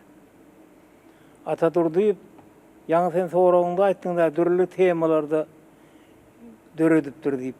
Ata Durduýew hakykatdan hem özüniň hekaýalaryna çağalan durmuşy, ulluň durmuşy, şoň bilen birlikde taryhy şahslar hakyndaky başta hekaýadan başlaýar Keýmir gördürende. Soňra poweste geçýär, soň romana geçýär. Diýmek Ata Durduýewiň hekaýalary nämelerden ibaret? Her adamynyň ýaş aýratylygy boýunça täze bir many mazmuny eýe. Ine ýa pelek diýene gördüň şahan diýe hem munda powest bar, hem hekaýa bar. Ýaşlar üçin çykan eserler hem bar. Şoň üçin bir hekaýalarda indi öwrenmäge näme bar? Ata Durduýew. Birinciden alym zenanymyza aýdyp geçdi. Ata Durduýewiň eserlerinde folklor, halk türüjümiz bolary.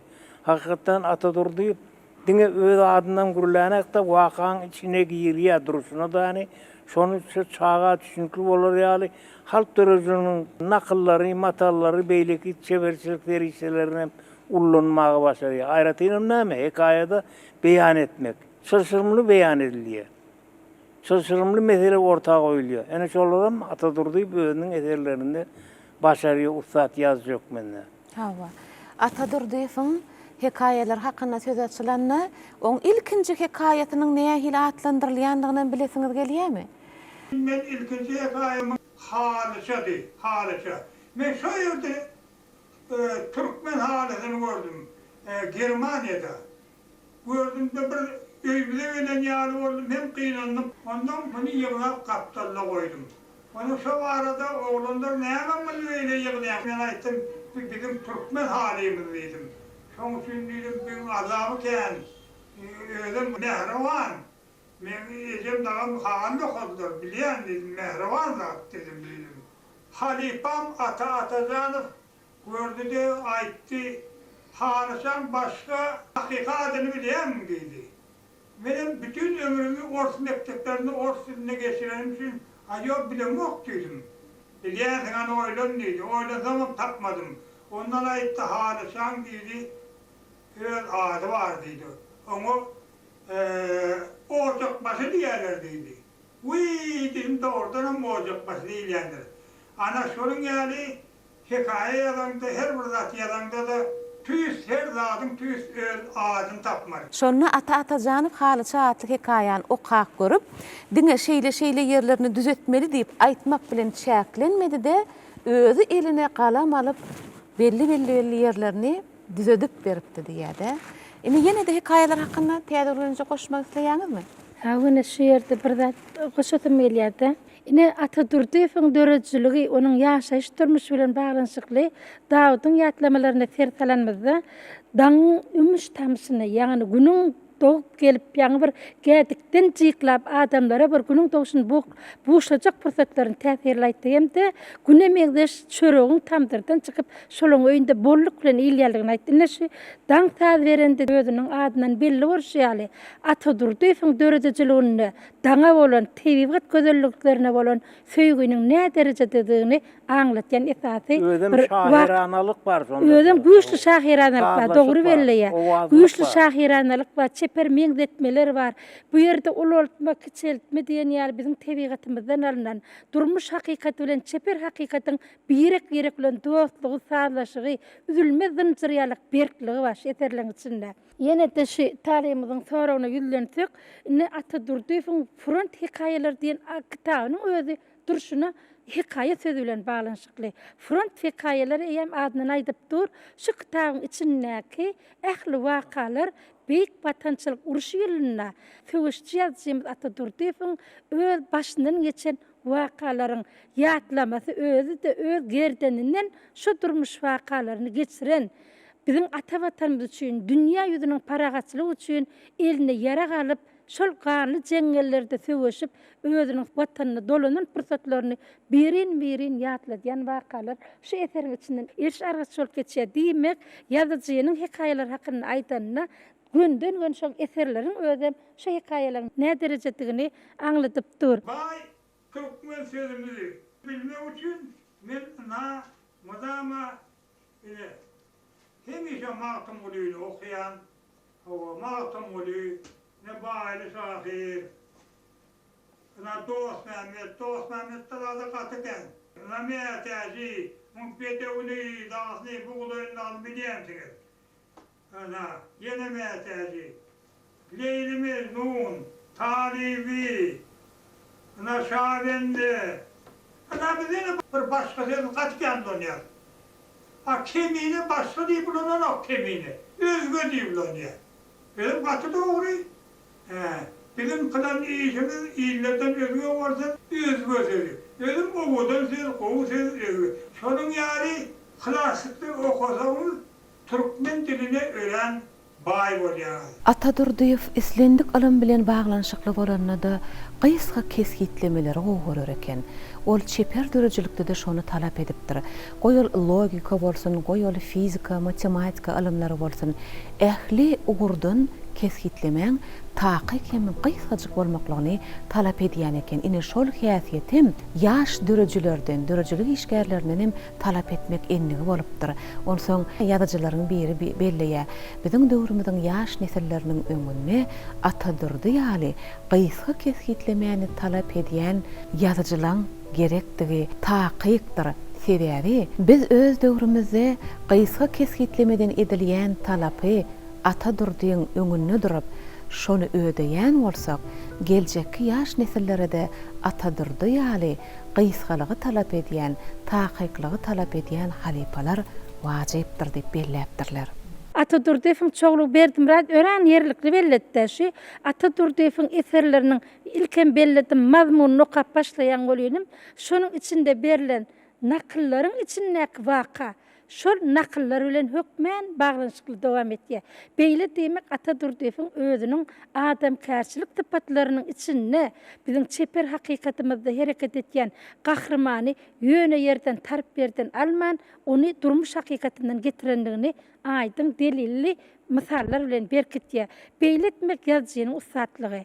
Yöne yerden yazıcı beyle vakaları eserine mani, mazmun ya da söz başı ya da bab bölüm edip alıp bilmeye. Şu zatlar özünün başlangıç makalası bilen ya da başlangıç hikayeti bilen cemlemede, sonlamada özünne bir ululukan roman yali manini anlatayan Google boyunca küçük kitabım olsa şununla ululukan bir tom kitabın manisini veren vakalar öz giyin beyanını tapya.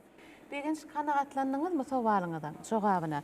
Ine yaş taliplere, yaş dörüdüjülere berýän sowallaryny elbetde geljekde mysal üçin ýazyjy hakkynda bilmek isleýän ýadyny hikayeler hakkynda bilmek isleýän zatlaryny esasy haýsy eserden nähil atlandyrılan kitapdan okup başlasalar ne hikayelere jogap boljakdygy gysgaja da bolsa şu jogabyň özüne gollanma boldy diýip hasap edýän.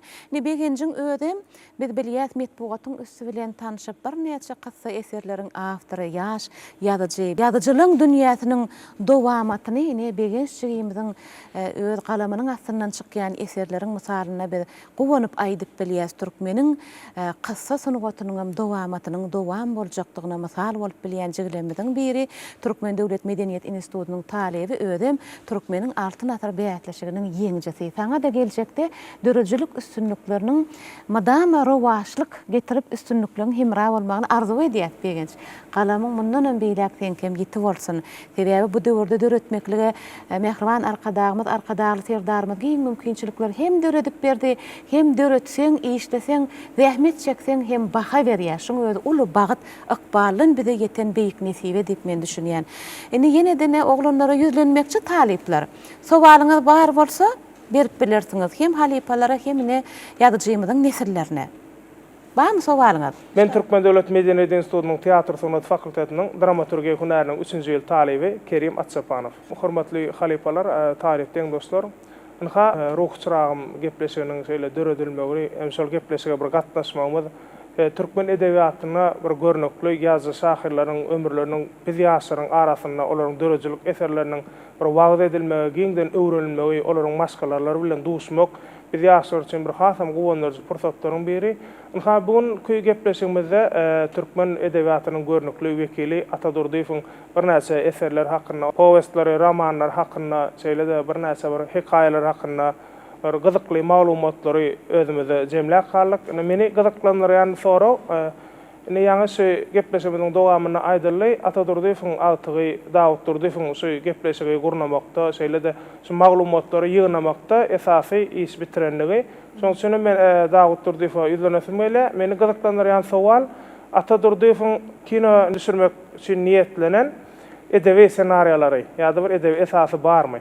Şu sowal meni gyzyklandyrýar, mümkin bolsa şu hakynda gurrun berseňiz. Kerimiň beren soraw hakykatdan hem laýyk geldi. Sebäbi ýakynda atamyň gol ýazmalaryny seredemde, seljeremde, öwrenemde atamyň eli bilen ýazylan Keýmirkör kitabynyň kino üçin taýarlanan ssenariýasyny tapdym. Atamyň şu gol ýazmasy soňra gaýtadan seljerilip kino üçin eýen 1998-nji ýylyň 28-nji awgustunda taýarlandyr.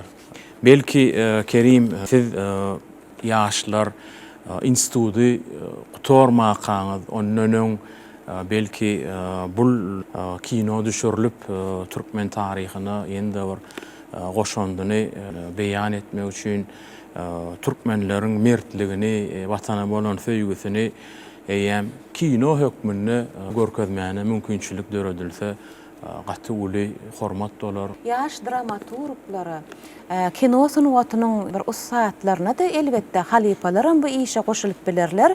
Ine Ata Durdyýewiň çeper film üçin niýetlenen 2 bölümden ibarat bolan Keýmirkörüň edebi esasy ine hut öz nesilleriniň elinde saklanylýar. Alyp ony işleseler hakykatdan hem aýdyşyňyz ýaly kino sunuwatymyzyň taryhyna belki de goşanp bolardy. Ýazyjyň ustaat dramaturg bolanlygy hakynda da gurrunlarymyzda kän aýdyrly. Ine şolaryň biriniň sowutnamasy hökmünde de biziň elimizdäki Ata Durdyýewiň hut öz elleri bilen ýazyp temarlap giden bukçalarynyň biri bar. Ine şu bukçada ýazyjynyň ýene-de bir drama eseri bar. ine bu drama eseri Artıkmış diýip adlandyrylýar. Bu drama eserini ýazyjy 5 bölümden ibarat bolmaklygy üçin niýetläpdir. 5 bölümden ibarat bolan drama eserini bir neçe gezek gaýtalap, timarlap, bir neçe gezek gysgalyp, käbir ýerlerini giňelip, ine ýazyjy üstüne işläpdir. Ine şu ýerde 4 sany bukça bar. Şu 4 bukçada edýän adamlar bu 5 bölümden ibarat bolan drama eseri 4 gezek şol işlenilýär. Iň soňky gysgaldylyp, çoňlaşdyrylyp işlenilen iň soňky görnüşi ine dollygyna taýýar diýilip jemläp goýan görnüşi ine iň soňky görnüşi diýip jemleýän görnüşiniň soňky sahypasyny Atadurdiýew ne adyny familiýasyny ýazypdyrdy, ýerlerini görkezipdir. Artykmaç powesti esasyny ýazan drama eseriniň edebi esasyny 1986-njy 1987-nji ýyllarda bir neçe gezek işläp, ýene-de 87-nji ýylda iň soňky görnüşini şeýdip jemläpdir. Şu eserler belki de häzirki wagtda türkmen sahnalaryny sahnalaşdyrsalar, biziň ýaş dramaturglarymyzda ine taýýar eserleri bar şu ýerde. Alyp öwrenseler, belki de öz garaýşlaryny ýazyjyň eseriniň üstüne jemläp, rejissörlüň üstü bilen belki de sahnalarda Atadurdyň mirasyny täzeden şöklendirip görkezseler, şu ýerde ine şeýle uly hazyny, ruhy gymmatlyk diýip aýtsa da bolar, ýazyjyň edebi mirasy bar. Bunu Kemer Köri ýazmak üçin men munyň üçin materialy kän topladym. Nereden ve tarihçilerin ýazyp giden kitaplar var. Şolary okumaly boldum, bir ýerde terjime etdim. Onun İngilizler bir zor tarihçisi var, Lockhart diye. Onu İngiliz dilinden Ors diline bir ýerde terjime ettirip onu okudum. Ermenistan'dan nedir şu arada şeyle bir kitap gen. Onun katı ullukan dünya meşhur kitaphanası var. Yine onun katı gen kitapların nüshalarını getirttim. Leningrad'dan getirttim nüshalarını. Gen bay materyalleri toplap onların düzgüne salıp şunun yani bunun birinci kitabı Kemir'in yaşlığı. Kemir'in yaşlığında yazımda onda vay Türkmenli var, üstesine de edebiyatta mıdamada karışılmayan vakalar olmalı. Çok karışılmayan vakalar var. Bizim bir mermer paytahtımızın acayip binalarına Atadurdiýewiň 100 ýyllyk toýuny toýlap, bir näçe söhbetler edildi, ýatlamalar aýdyldy. Ine ýaňy biz belledik 1993-nji ýyl Atadurdiýewiň 70 ýaşyna ýazylan makalalar hakynda ine ýaňy çoğlugy aýdyp geçdi. Orta mekdepde Atadurdiýewiň döreçiliginiň öwrenilişi barada ýeri gelenine bellesek türkmen edebiýatynyň taryhynyň 6-njy tomynyň 2-nji kitabyny täzeden halk köpçüligine gowuşmagyna şemat ödürlenini şonna Atadurdiýewiň döretçiliginiň diňe bir kiçi ýaşly çağlar üçin däl eýtem, ýokary okuw mekdepleri üçin hem öwrenilmegi bilen baglanşykly bir näçe täze maglumatlary ýetirildik.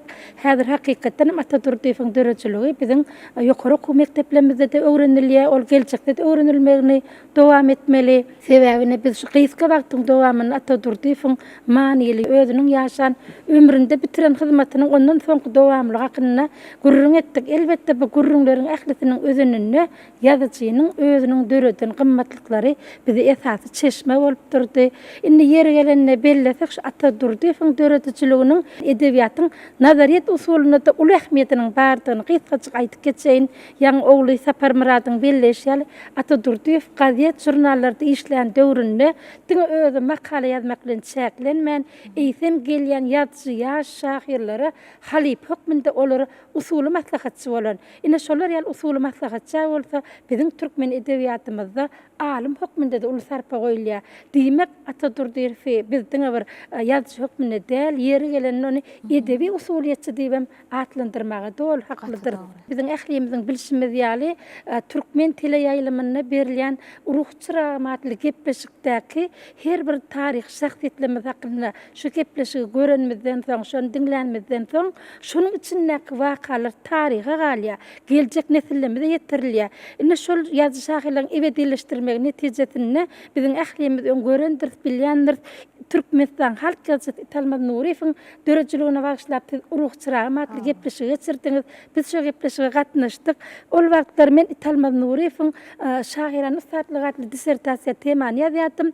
Ine nesibelgün men şu Talmaz Nuriýewiň şahyryň ustadlygy atly kandidatlyk dissertasiýamy ýazyp, filologiýalaryň kandidat ady alandan soňra döwür we durmuş hakykaty atly monografiýa taýýarladym. Ine bu kitap ýakyn günlerde biziň okuwçylarymyza gowuşdy. Indi ýeri gelende bellesem şu kitabyň içinde men ýerleşdirilen suratlaryň arasyna Talmaz Nuriýewiň agtygy aşyrylan täzewliň özüniň bilelikde oturan söhbetleri bar.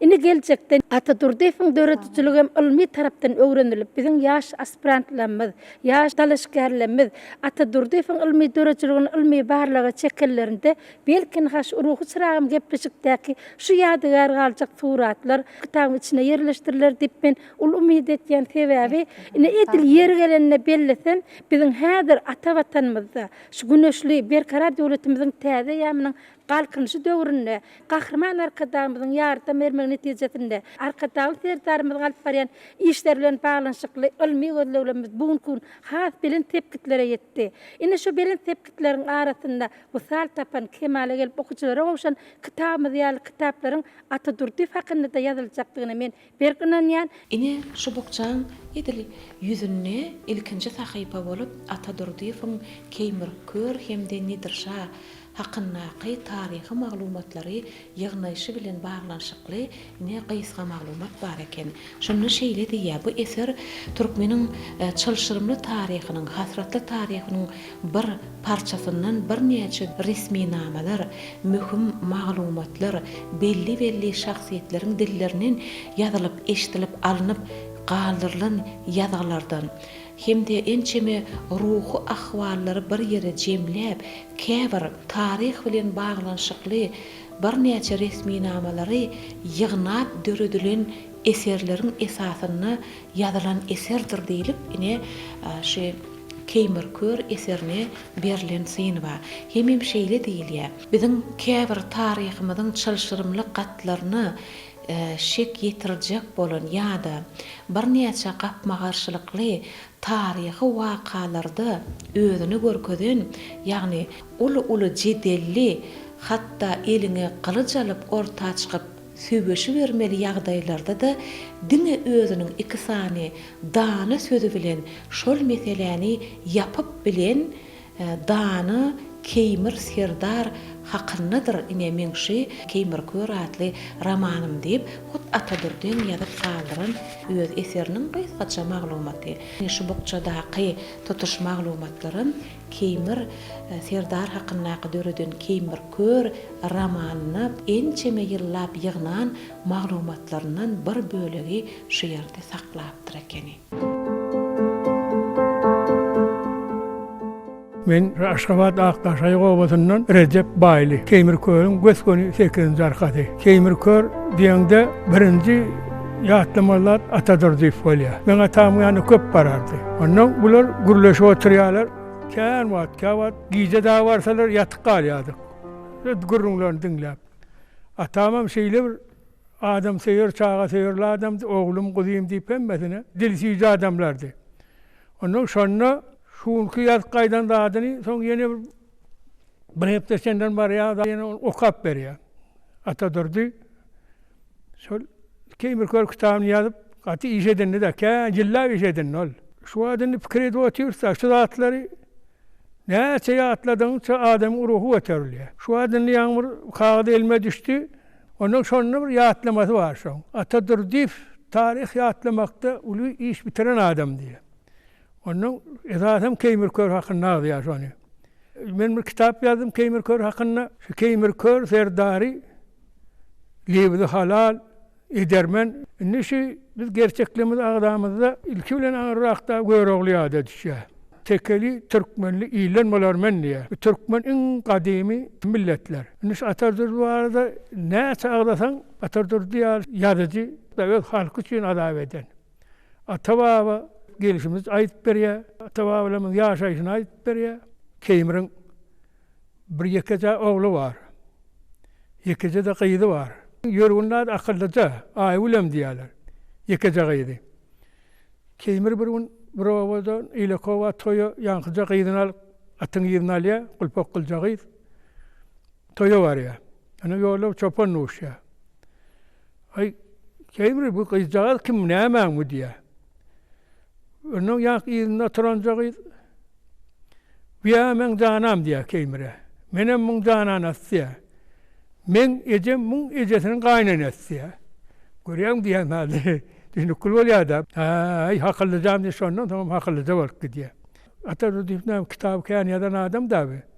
Ati işitiren adam. Ömürlük yattan çıkmalar Türkmen halkının şu adamlar. Hürmetli prezidentimizden hemen arkadaşlar serdarımızın bunları koyuya sarpıp kaçıt görük. Yekece çıktı geldik adam yarından düşürün da. Ehli dutarçılar olsun, şahirler olsun, aydımçılar olsun. Tafavut yok. İş bitiren adam hiç yattan çıkarmıyor. Şunu zatlar için katı giyini olaç veren. Hürmetli arkadaşımızın hemen arkadaşlar serdarımızın canları sağ olsun, ediyen işleri ilmidama, onlu şovuna olsun. Türkmen halkı için katı ullukan adet ediyorlar. Ömürleri uzak olsun. Görecek gün bir kov olsun, bütün yurdumuz oyunca parahatçılık olsun.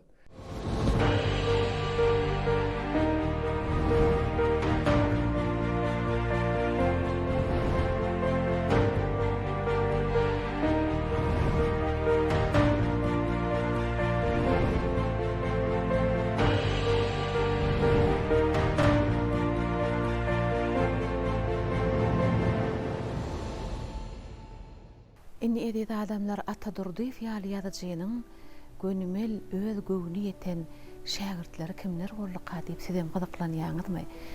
Atadurdyň iň ýakyn şägirtleriniň biri Türkmenistanyň halk ýazyjysy Anneberdi Agabaýew bolupdyr. Anneberdi Agabaýewiň ýazan makalasy bar ine biziň elimizde ýazyjy pozmakdan doýmaz diýip. Gönnün göni şol sözi başy Atadurda öz halipasyna bağışlanan setir ekeni. Anneberdi Agabaýew ýatlamalarynda belliýä. Men terjime sunugatyny, terjimeçilige başlamaklygyma ilkinji gollaw beren, hatda al inha şu eseri terjime etdip, terjime etmeli işimim özüme getirip beren Atadurdyewdir diýip belliýä. Şu ýerde Anneberdi Agabaýewiň käbir setirlerini size getirmekçi. Bu makalada şeýle diýär. Atadurdyň hut öz sözlerini salgylanya. Ataga şeýle diýer eken, göz seretmekden doýmaz, ot odundan doýmaz, adam ılımdan doýmaz diýip aýdýan eken. Inni öz halipatynyň aýdanlaryna salgylanyp, şägirt halipatynyň ömrüne dörüjüligine syýyn berýär. Ol şeýle diýär, Atadurdyw Keýmir köri ýazmaklygy üçin ol şeýle jan çekdi. Öz gahrymanyny anyk öwrenmeklik üçin İngiliz, Fransuz dillerindäki bir näçe kitaplary hut öz hasabyna terjime etdirdi. Hemem şol edilen terjimelere, Keýmir kör hakyndaky ýazylan edilen terjimelere ol seretmekden doýmady diýär. Inni Keýmir kör gahrymanyna bolan söýgüden kalbyna köräp duran aşky odundan doýmady diýip belliýär. Göze seretmekden odundan doýmaz diýip aýdyşýaly inni. Keýmir körüň garaşsyzlyk hakyndaky, erkinlik hakyndaky eden arzularyny, tutuş ilmini özüne jemleýän eseriň ilmyndanam Atadurdy doýmady diýär. Şolaryň üstüne men ýene-de bir zat goşmak isleýän. Atadurdy halipam pozmakdan doýmady diýär.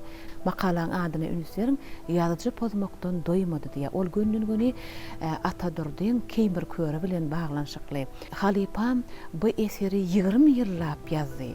Ol 4 ýylla sütününi düzen bolsa, 16 ýyllap ony seljerip, pozup, ýazyp, seredip, kämilleşdirdi. Şeýlelikde jemi 20 ýylla öwrenen şahsiýeti bolan Keýmir kör eser bolup ýazyjynyň dünýäsini dünýä iýni diýip Türkmenistanyň halk ýazyjysy Atadurdyň şägirdi Anneberdi Agabaýew öz halipasynyň dörejiligi hakynda şeýle ýazypdyr.